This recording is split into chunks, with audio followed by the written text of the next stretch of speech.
These are the games that I kind of chose for tonight. And like I said, the reason I chose the games that I chose is to give you a little bit of an idea of like the breadth of what's available, right? There's archery and there's audio, like soundscapes as they call them as you're moving around, and there's fighting zombie apocalypse stuff, and then there's simple stuff like storytelling. There's a lot of different things that are available to us, and as I was doing research for this, I was really surprised at the amount of gaming that has been available for a really long time, but that we don't really know about. So there are websites out there. There are definitely blind gamers out there, as Marty said earlier. There are people out there that are very, very interested in working on these types of things. And Marty also said that he's working with some sound engineers that are creating soundscapes who are also visually impaired and blind. So he's working with blind people, having people within the community working on these projects so that they can be accessible to us, and they can, that we have the opportunity to waste time just like everybody else does. Gus, you have a couple of questions in the back. Yes, please. I found audio archery in the Android store. Okay. Where are we with, in your research, where are we with Android games? So that's a great question. So I personally am very iOS centric. I have done a lot of work with Android, but I have not really. I don't have the access to it that I would like to have. Do you know what I mean? Mm-hmm. So typically, most of the stuff that we work on here has been iOS based. Why? I'm going to be honest with you, because in my opinion, and I'm the person that does a lot of the mobile training here, in my opinion, the accessibility features on iOS are better developed. I wish I could say there was another reason, but that's really my reason for it. One of my colleagues showed me something called Audio Ping Pong on her Android machine, and it was just a thing that made noise. There was no real game to it.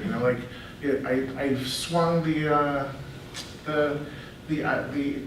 Android tablet in the air, and it hit the ping pong ball, and then that was kind of it. It wasn't like somebody was hitting the ball back at me, which would have been nice, because if I'm standing in the middle of my living room swinging my iPad, my Android tablet, it's a nice experience of having that, but it didn't work that way, and while I was definitely considering bringing it in, I didn't find anything compelling enough to mention tonight, and I know that there are probably lots of Android users out there that are probably like, I can't believe you just said that. I'm sure there are. Like I said, I don't know everything about iOS or about PC either, but Android among the three is probably the one that I know the least. If that's, hopefully that's an acceptable answer. Another question? Can I? Yeah.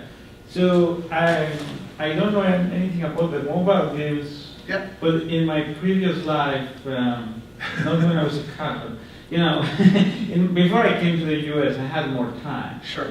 So let's say 10 years ago, I remember I used to play some games on the PC that were really good, and I think they still work. I haven't tried them for the last 10 years. But yeah, a lot of them are listed on that website that I mentioned. Yeah, on that website. Yeah. So one of them that I would recommend for people who like shooter games is called Shades of Doom. Okay. And if anybody doesn't really know the game Doom, yeah. Because Doom is very popular on the side of Doom. So Shades of Doom is like an adaptation of that game for the blind community. And that game, what happens is you go in, you start a game, and there's a voice that tells you a story. So you're the prince of something, you are facing towards a corridor, and the door opens. And you walk, and then you hear your footsteps, and also it's 3D, you hear the walls, you hear the music. You hear some breeze going through the corridor, and then if there is a door, you hear a sound that sounds like a door, and then you have to turn, and then you have to press to open the door by pressing enter, and then it makes a sound when it opens, and then a monster comes at you, Sure. and then you have to kill it with your gun, and then there are keys that you can switch what weapon you're using. So it's really like the normal game that like sighted people are playing. But and also there are locked doors, and you try to open the door and it's locked. You need the blue key. And then you say, okay, where's the blue key? And there are different colored keys, and and then the keys are thrown around. They're guarded by monsters, and they have sounds.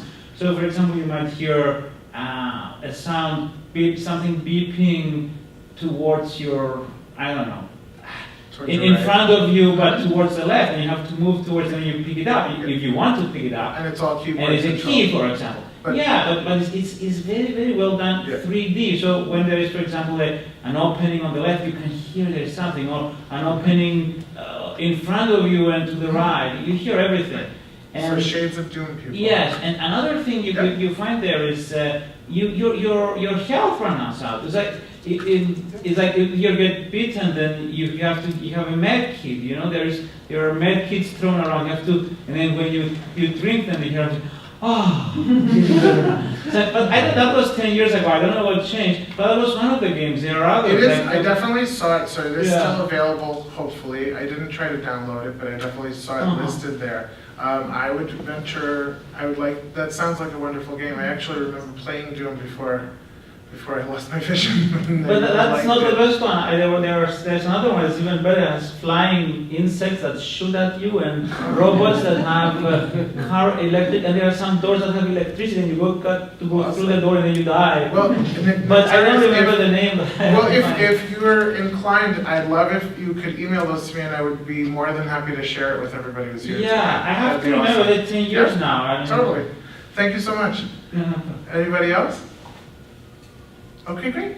I want to thank you all for being here tonight. I hope this was informative. I hope it was a little fun. I hope it kind of piqued your interest into wasting time. Thank you so much for being here, and we'll see you next time.